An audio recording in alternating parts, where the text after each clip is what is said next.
video. Mm-hmm. So this one was the one that was on the internment camps. Mm-hmm. So how did you think the lesson plan was? It's from the same group that did the San Francisco Japanese schools activity. Again, it was meant to be in a group, and for that one, we allowed them to do in groups on their own, groups of 4.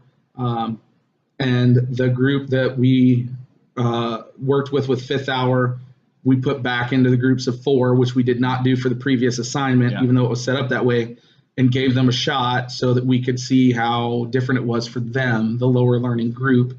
And I think that, again, struggles showed, but I think that having experienced the same style of activity once with us helped them out the second time when they were alone, because they were recognizing the vocabulary provided for them at the bottom of the page.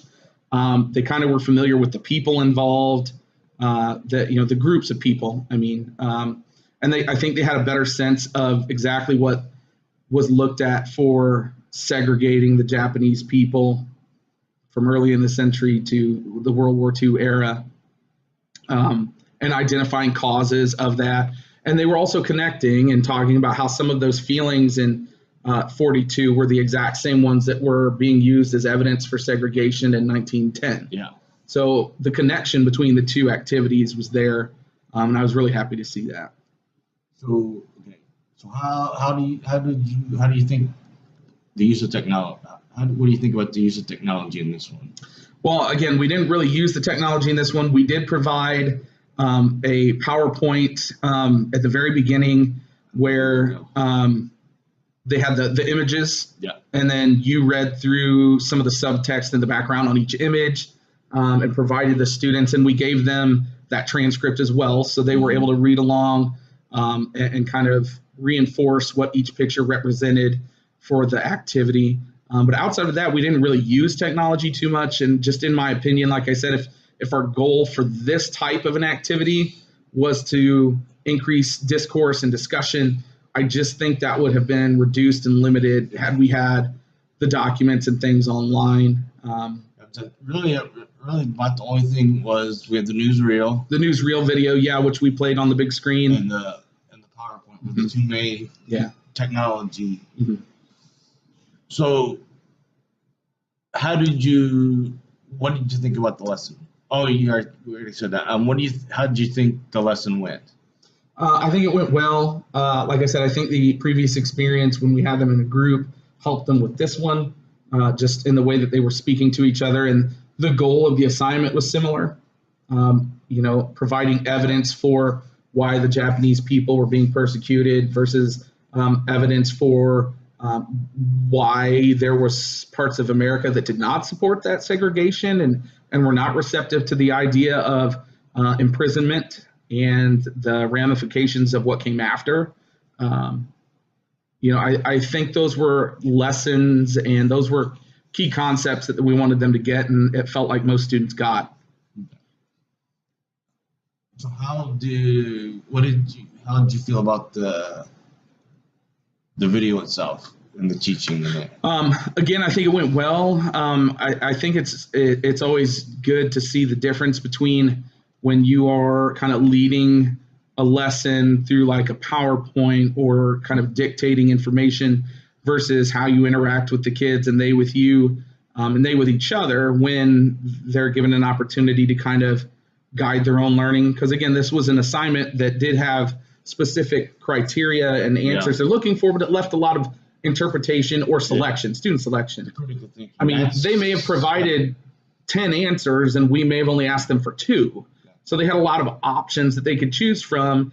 And when it came to the writing piece at the end, where they had to kind of make a decision on internment, should it have been done, should it not, and then provide those examples, it was nice to see the kind of guidance that you gave there about referring back to the activity that they had already done together and looking at the notes, not just theirs, but the discussion they had as a group that they wrote down. And I think that it made the writing better. So how did you think that the students what do you think the students took away? What do you think the students took away from this lesson? Well, our overall unit goal is for cultural acceptance and tolerance, and it has to do with how the beliefs and values of cultures may motivate or affect individual people, societal groups, institutions. And I think they were able to walk away from this with being able to see events that are occurring now. And I know one of the points referenced in the room, it may not have been a day that you were recording, was kind of the American experience with the Hispanics and people coming I think that was the day across the border.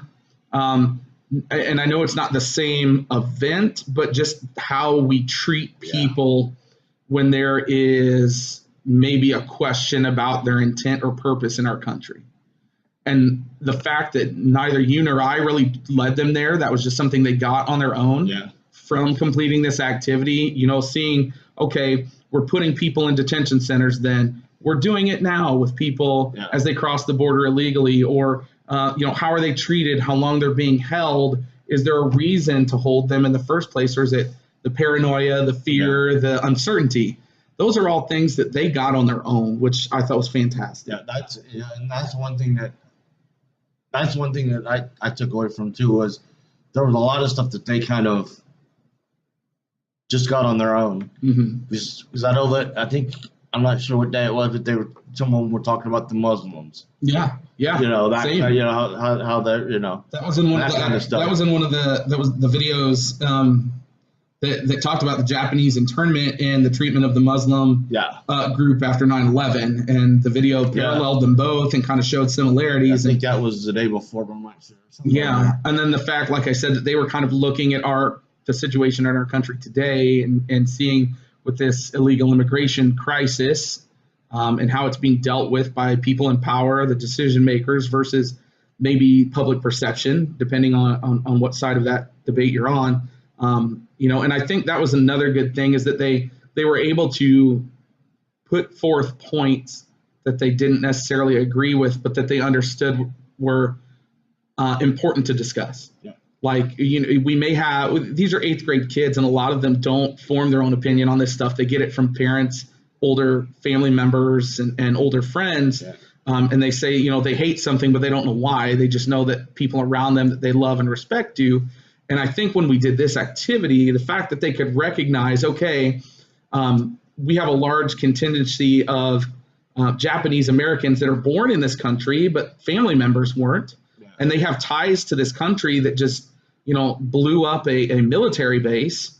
And that's going to put fear into, okay, well, what are they going to do, the ones that are already here? And maybe that could be a reason why some felt the detention camps were necessary. They were the ones doing that. I don't feel like we put that out there for them. We may have put a few breadcrumbs and said, okay, think about this in terms of that. But the fact that a lot of them were able to, in that writing piece at the end, that summary, talk about comparisons to today and why back then it's not okay and it's not okay today. I mean, I think this activity was just a home run in terms of the goals we wanted them to complete. I think that's pretty much about it for these.